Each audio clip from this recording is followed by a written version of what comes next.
18 जून मंगलवार निर्जला एकादशी है और इसी दिन हम आपको बताएंगे कि एक हल्दी दीपक कैसे आपको धनवान बना सकता है। क्या आप भी बनना चाहते हैं करोड़पति? तो इस वीडियो को अवश्य देखें। निर्जला एकादशी दोस्तों, इसी दिन किया जाने वाला पंडित जी द्वारा बताया गया एक दीपक वाले उपाय आप लोगों को जरूर करना चाहिए, क्योंकि दोस्तों ये एक ऐसा उपाय है जो कि हर कभी नहीं किया जाता है। देखिए, यह दिन इतना खास होता है, इतना महत्वपूर्ण होता है।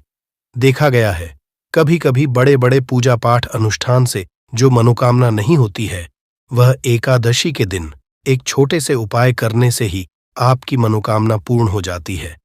और बहुत सारे लोगों ने इस उपाय को किया भी है और उनको इस उपाय को करने का फल भी जरूर मिला है। अगर आप लोग भी इस उपाय को निर्जला एकादशी के दिन करना चाहते हैं तो आप इस उपाय को पहले अच्छे से समझ लेना, सुन लेना, उसके बाद करना। आपको इस उपाय का फल जरूर मिलेगा। दोस्तों, हम आपको यहां पर बता दें कि ये जो दीपक वाले जो उपाय है, ये उपाय पंडित जी ने अपनी अभी किसी होर की कथा में ही बताया है।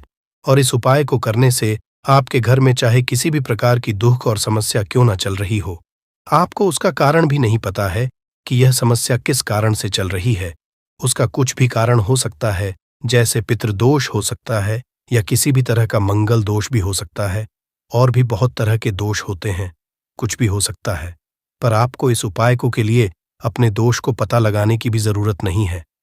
आपके घर में किस कारण से इतनी दुख और परेशानी आ रही है, वह भी आपको पता लगाने की जरूरत नहीं है। इस एक दीपक वाले उपाय को आप लोगों को कर लेना है, क्योंकि इसी एकमात्र उपाय को करने से आपके पूरे घर परिवार में सुख और शांति हो जाएगी।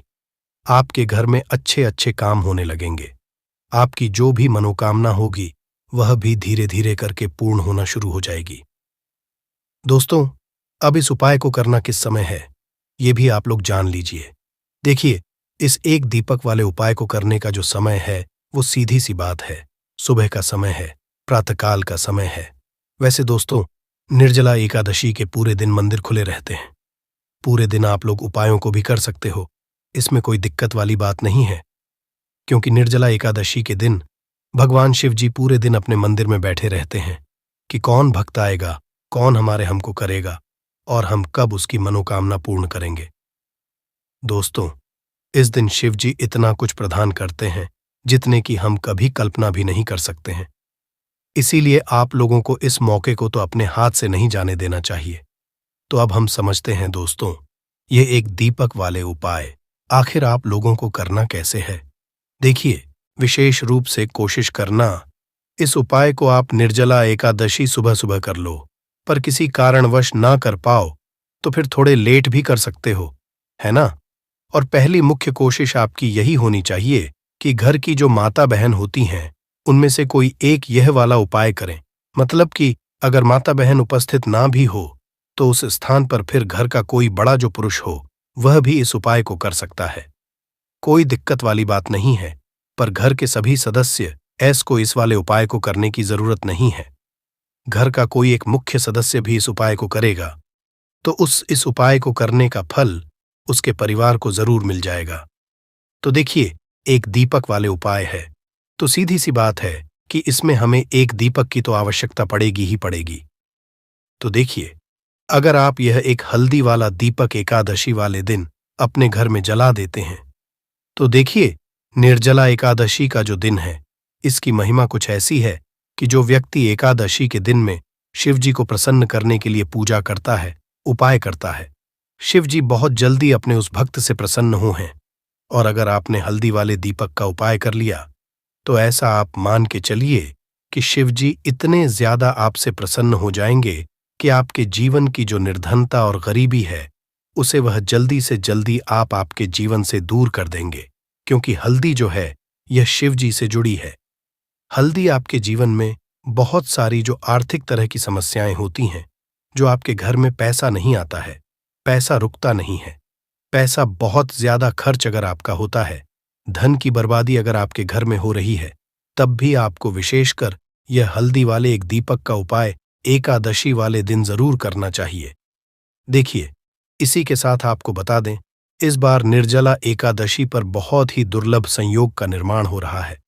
तो देखिए, आपको बता दें कि शिवजी को अगर आप जल्दी से जल्दी प्रसन्न करना चाहते हैं, अपने घर की गरीबी को जल्दी से जल्दी दूर करना चाहते हैं, तब आपको यह पहला उपाय है एकादशी के दिन। तो उपाय को करने के लिए आपको कौन कौन सी चीज लेनी है और किस समय उपाय करना है। तो देखिए, उपाय को करने के लिए आपको यहां पर लेना है 1 चुटकी काला तिल। ठीक है ना? बहुत ही जरा सा 1 चुटकी काला तिल लेना है और 1 ही चुटकी आपको लेनी है पीसी हुई हल्दी। अब आपको क्या करना है, आपने नहाने वाले जल में 1 चुटकी हल्दी डालनी है और 1 चुटकी काला तिल डालना है और आप इस जल से स्नान करना है। तो देखिए, जब भी आप अपने जल में हल्दी डालकर, विशेषकर अगर एकादशी के दिन आप अपने जल में हल्दी डालकर स्नान करते हैं, तो इससे होता क्या है, आपके जीवन में आपका जो भाग्य आपका साथ नहीं दे रहा होता है, आपके पास जो पैसे आने के रास्ते बंद होते जा रहे हैं, जो आपके जीवन में निर्धनता बढ़ रही है, गरीबी बढ़ रही है, जो आप अपने जीवन में बार बार असफल हो रहे हैं ना, इन सारी चीजों से आप देखें कि आप बाहर निकल कर आ जाएंगे। आपके घर में, आपके जीवन में पैसा आना शुरू हो जाता है, पैसा रुकना शुरू हो जाता है, क्योंकि यहां पर आपकी कुंडली में गुरु की स्थिति बहुत मजबूत हो जाती है, जिसके बाद आप जिस काम को करते हैं उसमें आपको लाभ ही लाभ मिलता है। तो यह पहला उपाय है, एकादशी के दिन इस उपाय को आप जरूर करें। अब बात करेंगे दूसरे उपाय की। देखिए, जो दूसरा उपाय आपको बताने जा रहे हैं, इस उपाय को अगर आप एकादशी के दिन करते हैं तो आपकी सारी अधूरी मनोकामना को शिवजी पूरा कर देते हैं। तो यह उपाय भी विशेष कर करें। अगर कोई भी ऐसी विश है, कोई भी ऐसी इच्छा है आपकी जो अभी तक अधूरी है, पूरी नहीं हो रही है, तो आपको शिवजी को प्रसन्न करना है ये दूसरा वाला उपाय एकादशी के दिन करके। तो देखिए, यहां पर उपाय को करने के लिए आपको लेना है तुलसी की लकड़ी। देखिए, बहुत सारे लोगों के घर में तुलसी का पौधा सूख जाता है और तुलसी की जो टहनियां होती हैं, है ना, तुलसी की ठनी को आपको छोटा छोटा कर लेना है।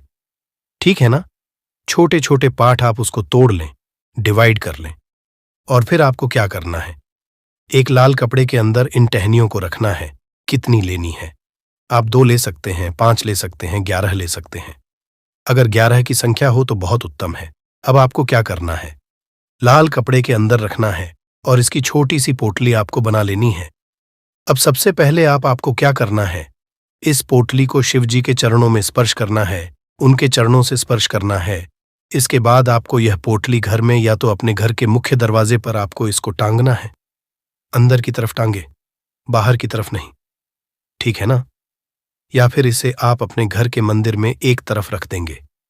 देखिए, जब भी आप तुलसी की टहनी जो होती है उन्हें अपने घर में कहीं पर भी रखते हैं और शिवजी से प्रार्थना करते हैं कि मेरी यह विश है, मेरी यह मनोकामना है, बहुत लंबे समय से अधूरी है, मेरे जीवन में निर्धनता है, गरीबी है, मेरे घर में सुख समृद्धि नहीं, मेरे घर में क्लेश है।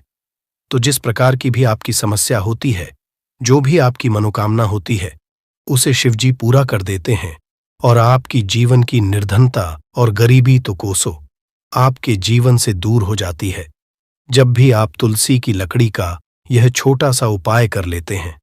एकादशी के दिन एक चीज आपको बिल्कुल ध्यान रखनी है कि तुलसी का पौधा अगर आपके घर में सूख गया है, तब आपको एकादशी के दिन उसकी लकड़ियों को निकालना है, क्योंकि एकादशी के दिन तो तुलसी की पत्तियों को भी नहीं तोड़ा जाता है। यह चीज विशेषकर आपको ध्यान रखनी है।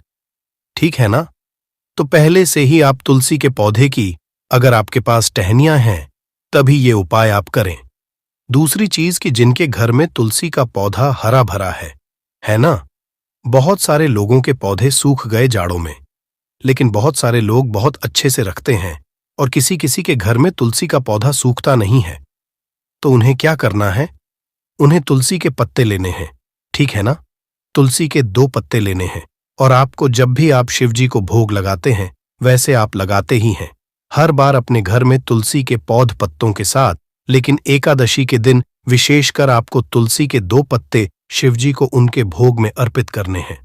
जो भी आप उन्हें भोग लगाते हैं, जिस चीज का भी, उसके साथ आपको तुलसी के 2 पत्ते जरूर शिवजी को अर्पित करने हैं।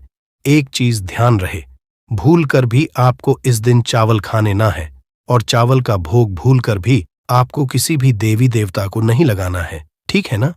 क्योंकि चावल खाना इस दिन महापाप होता है। ऐसा बिल्कुल भी ना करें। भूल कर भी आपको यह चीज नहीं करनी है।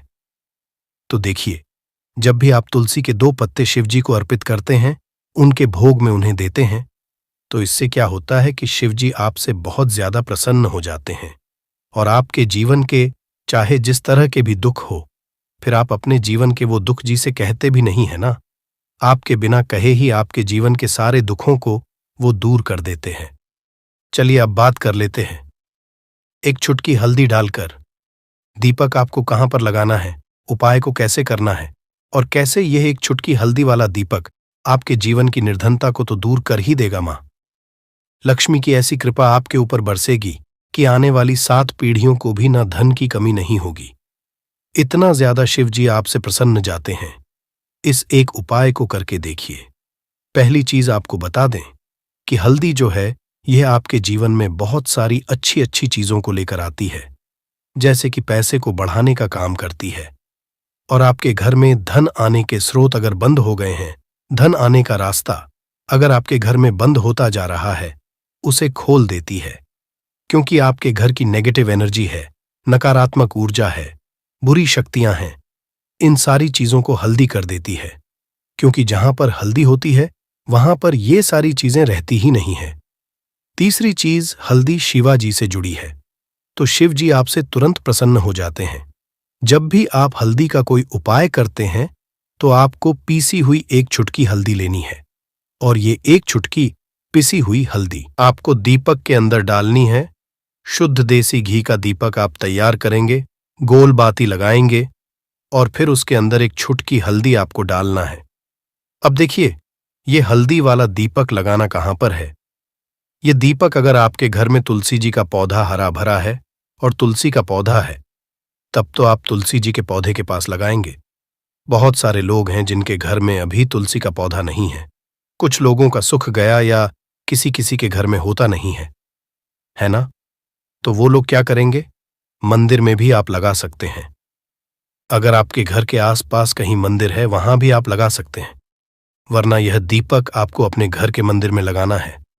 तो जब भी आप हल्दी का दीपक शिव जी के सामने या तुलसी जी के पौधे के पास लगाएंगे, तब आपको उनका एक मंत्र है, उस मंत्र को आपको 11 बार बोलना है। ये मंत्र सभी को आता ही है। अगर नहीं आता है तो आप इसे नोट कर लें। मंत्र इस प्रकार है, श्री शिवाय नमस्तुभ्यम। ठीक है ना? श्री शिवाय नमस्तुभ्यम। इस मंत्र का आपको 11 बार चयन करना है, 11 बार इसे बोलना है। अब देखिए, जो लोग मंत्र याद नहीं रख पाएंगे या जिन्हें नहीं आता है, वो श्री हरि विष्णु का ऐसे ही स्मरण कर लेंगे, उनका ध्यान कर लेंगे और दीपक जला देंगे। बस इतना आपको करना है और कुछ भी नहीं करना है। यह उपाय आप करके देख लीजिए। आपके जीवन की जो निर्धनता है ना, बहुत जल्दी आपके जीवन से दूर हो जाएगी।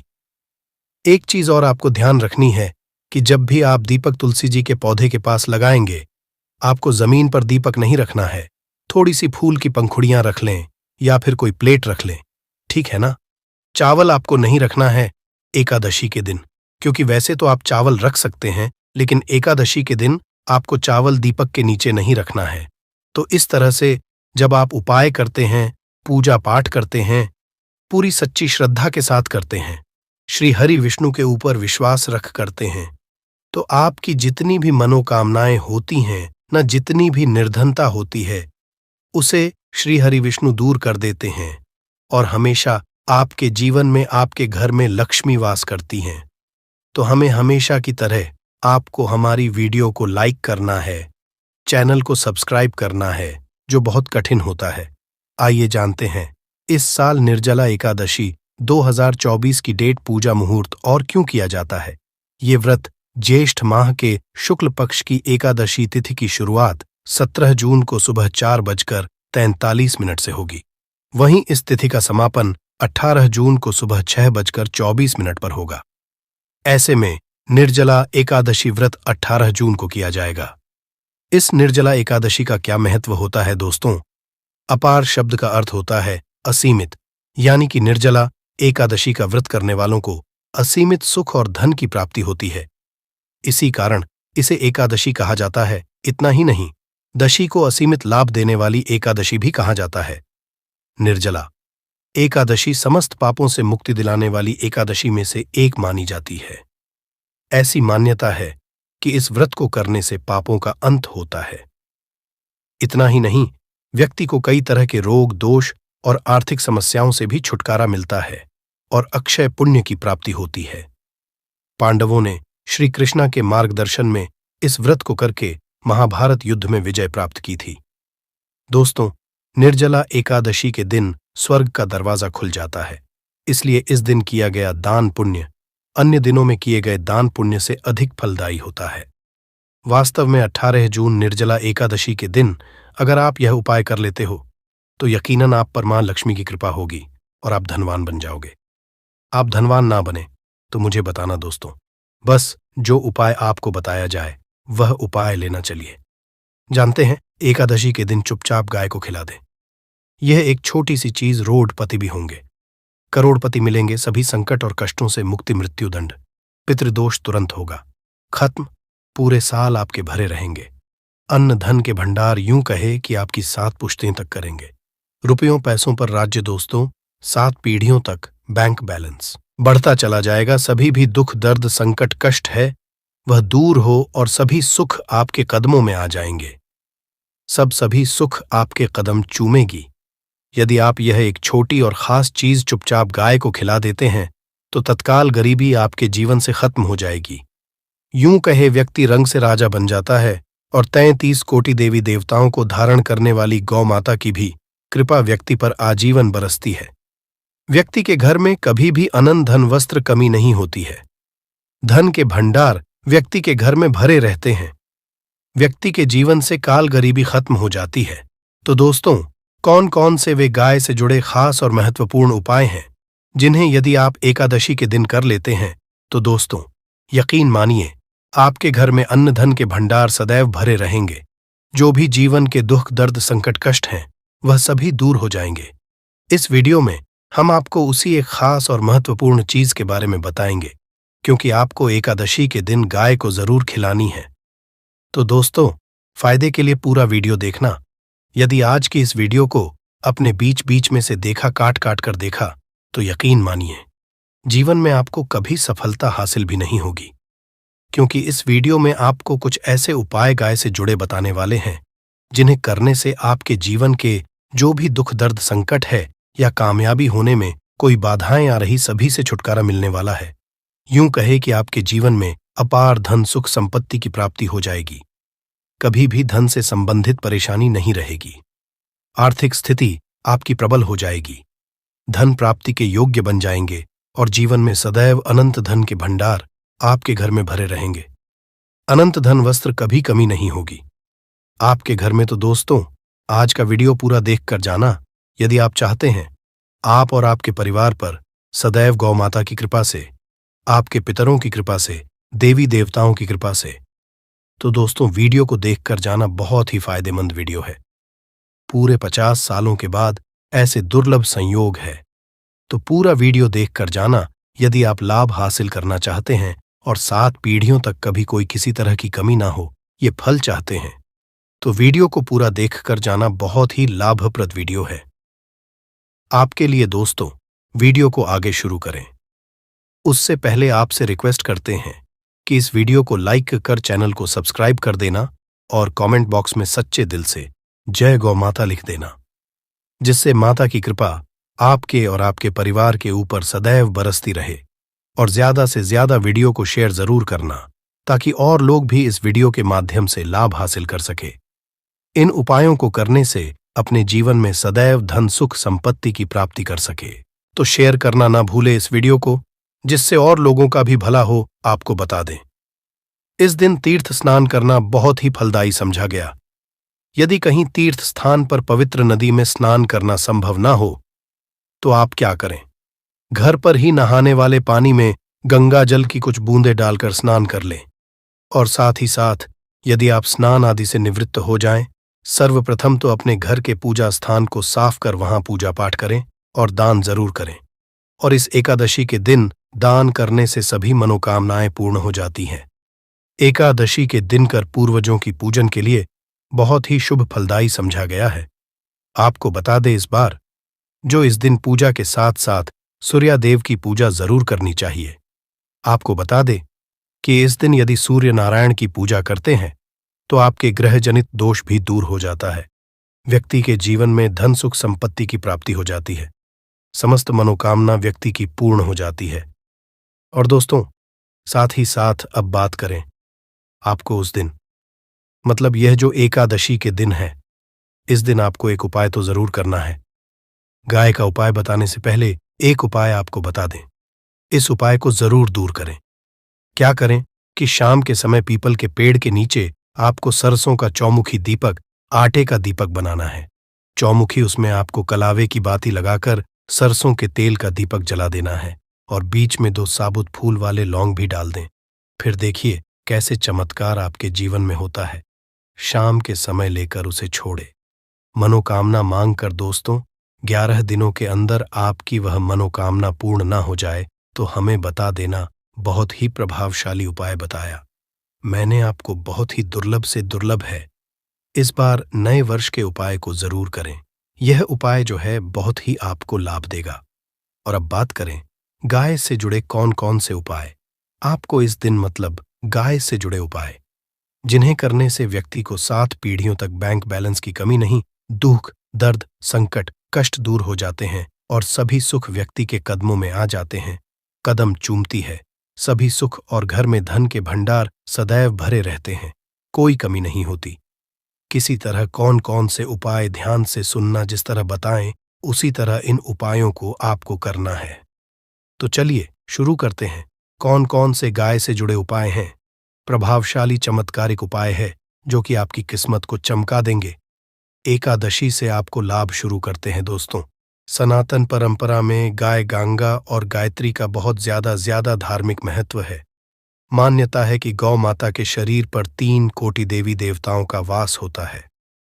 गौ माता की पूजा करने वाले जातक पर इन सभी देवी देवताओं की कृपा बरसती है। गौ सेवा से न सिर्फ इस जन्म के बल्कि पूर्व के भी दोष दूर हो जाते हैं। गाय से हासिल पंच गव्य का उपयोग जरूर शामिल करें, क्योंकि पंचम गव्य के बिना कोई भी पूजा पाठ और हवन सफल नहीं होता। या दोस्तों, गौ कृपा पाने के लिए प्रतिदिन, सप्ताह अथवा महीने में परिवार समेत एक बार गौशाला जाने का नियम जरूर बनाएं और वहां गायों को हरा चारा जरूर खिलाएं। इससे आपको शुभ फलों की प्राप्ति होगी और साथ ही साथ गौ सेवा और गौ पूजा से 9 ग्रह शांत हो जाते हैं और इनसे जुड़े दोषों का निदान हो जाता है। गर्मियों में गौ माता को पानी पिलाए और सर्दी में गौ माता को गुड़ जरूर खिलाए। ध्यान रखें कि गर्मियों में गाय को गुदिया। अनेक देवी देवता को अपने नए शरीर पर धारण करने वाली गौ माता जुड़े कई शुभ और अशुभ संकेत भी होते हैं।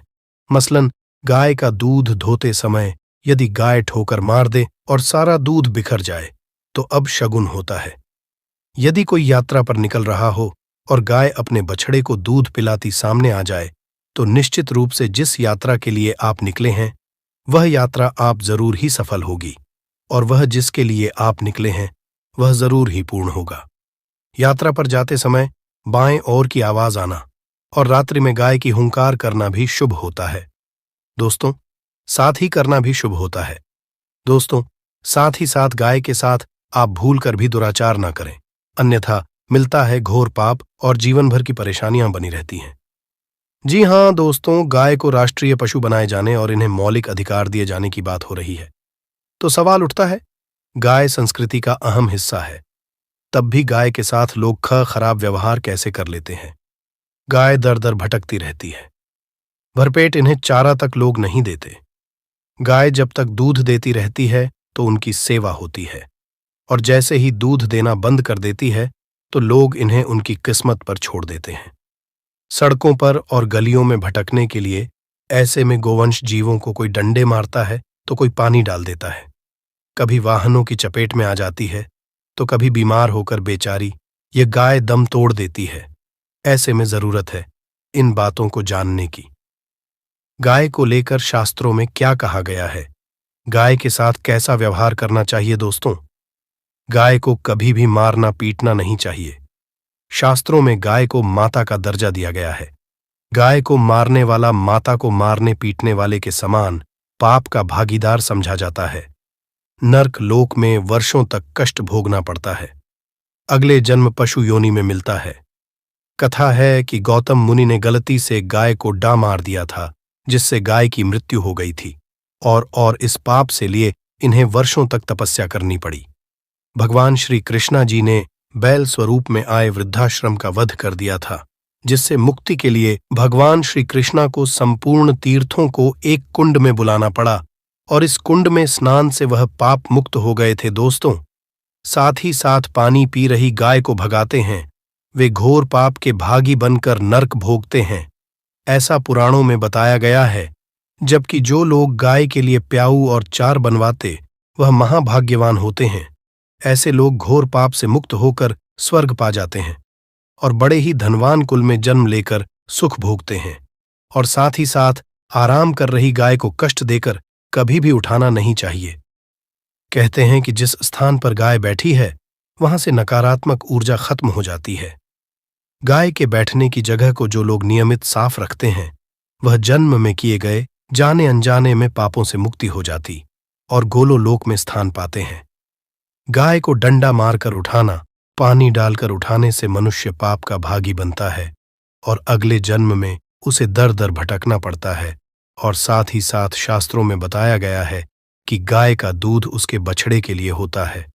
गाय के बछड़े से बचा हुआ दूध ही मनुष्य को लेना चाहिए, परंतु कुछ लोग एक बार गाय को दूध लेने बाद फिर से बछड़े के लिए बचा हुआ दूध भी धो लेते हैं। ऐसा करना घोर कहाँ जाता है। ऐसे दूध को धोने वाला और ग्रहण करने वाला दोनों ही पाप के भागी बन जाते हैं।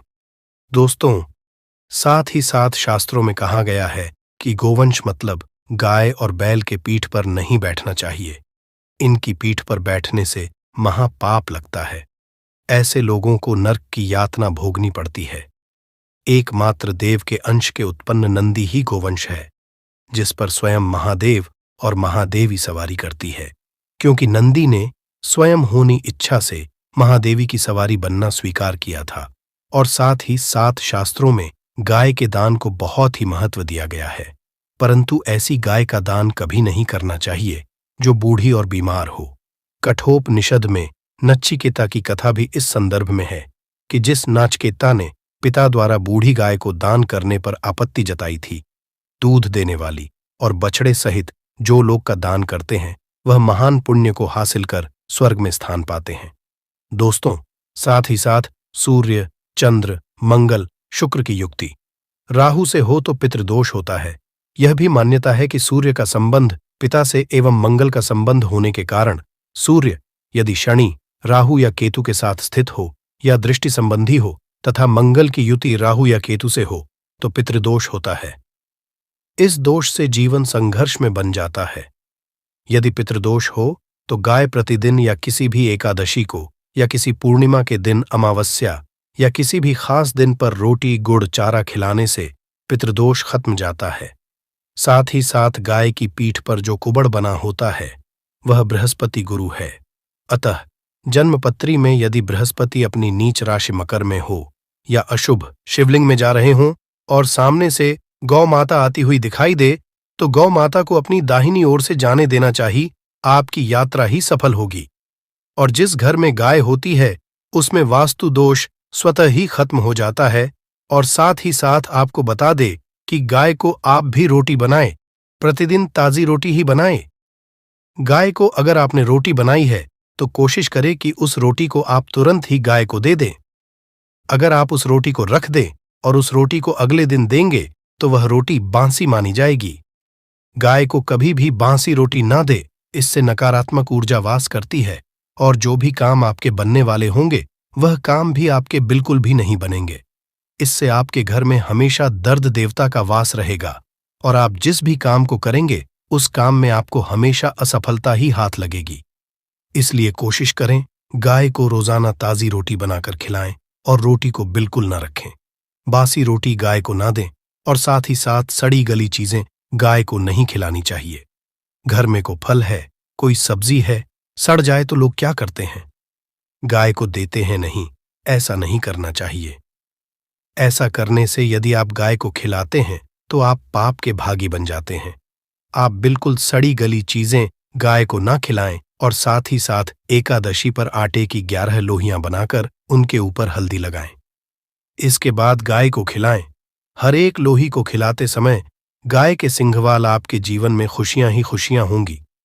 और एक बार एकादशी पर आप 7 बार गाय की परिक्रमा भी कर लें तो आपके समस्त काम होंगे। और दशी पर साथ ही साथ आप गाय को जब भी रोटी दे, रोटी पर या तो आप थोड़ी हल्दी लगा लें या थोड़ा गुड़ रख ले। अगर गुड़ ना हो तो आप थोड़ा घी रख सकते हैं। दोस्तों, गाय को कभी भी सूखी रोटी ना खिलाए। सूखी का मतलब गाय को रोटी खिलाए, उस पर कुछ ना कुछ रखकर खिलाए। हल्दी रख ले, गुड़ रख ले, मिश्री घी या जो भी रख ले, मतलब खाली नहीं खिलानी है। इतना करने मात्र से आपके जीवन के सभी दुख दर्द समाप्त। नहीं तो आपके अंदर ऐसी गर्मी आएगी कि आप निकालने के लिए पागल हो जाएंगे कि ये गर्मी निकले। कहाँ ये पति पत्नी जरूर देखें। दोस्तों, अमरबेल एक तरह की लता होती है और ये जीन्स भी पेड़ पर लिपटी होती है। उस पेड़ की समस्त जितनी भी शक्ति होती है उसे अपने अंदर में खींच लेती है, चुंबक की तरह खींच लेती है और उस वृक्ष को बिल्कुल ये सूखा देती है। आयुर्वेदिक की दृष्टि से भी अमरबेल बहुत ही उत्तम होता है। आज हम आपको वास्तु टिप्स के माध्यम से बताएंगे कि अमरबेल अगर आपने खा ली तो समझो आप सामने वाले की आवाजें निकाल हैं। दोनों पार्टनर पसीने में हो सकते हैं। दोस्तों, इसमें बहुत सारे चमत्कारी गुण पाए जाते हैं। कई तरह की विभिन्न तरह के यह बीमारी को ठीक करने का काम करते हैं और अगर अध्यात्म की दृष्टि से देखा जाए तब भी यह बहुत सारे हमें चमत्कारिक लाभ प्रदान करते हैं। और इसकी खास बात यह, जीस भी पेड़ पर लिपटी होती है, उसकी समस्त शक्ति को अपने अंदर समाहित कर लेता है, खींच लेता है और यह उसी पेड़ के अनुरूप आपको फल प्रदान करते हैं। अमरबेल खेतों में बहुत आसानी से देखने को मिल जाते हैं। इसकी पतली पतली शाखाएं निकली होती हैं। वैसे अगर आप ग्रामीण इलाकों में हैं, ग्रामीण इलाकों से हमारी वीडियो को देख रहे हैं, तो इसके बारे में आप सभी दर्शकों को जरूर पता होगा। ये कहीं भी बहुत आसानी से आपको देखने को मिल जाती है। तो चलिए, आज मैं आप लोगों को वीडियो के क्रम में अमरबेल के बारे में ही कुछ विशेष रूप से जानकारी बताऊंगा। यदि अमरबेल का रस उबली हुई अमरबेल का रस शरीर के इस हिस्से पर लगा दें, आपके अंदर जैसे ज्वालामुखी गर्म होती है, उसी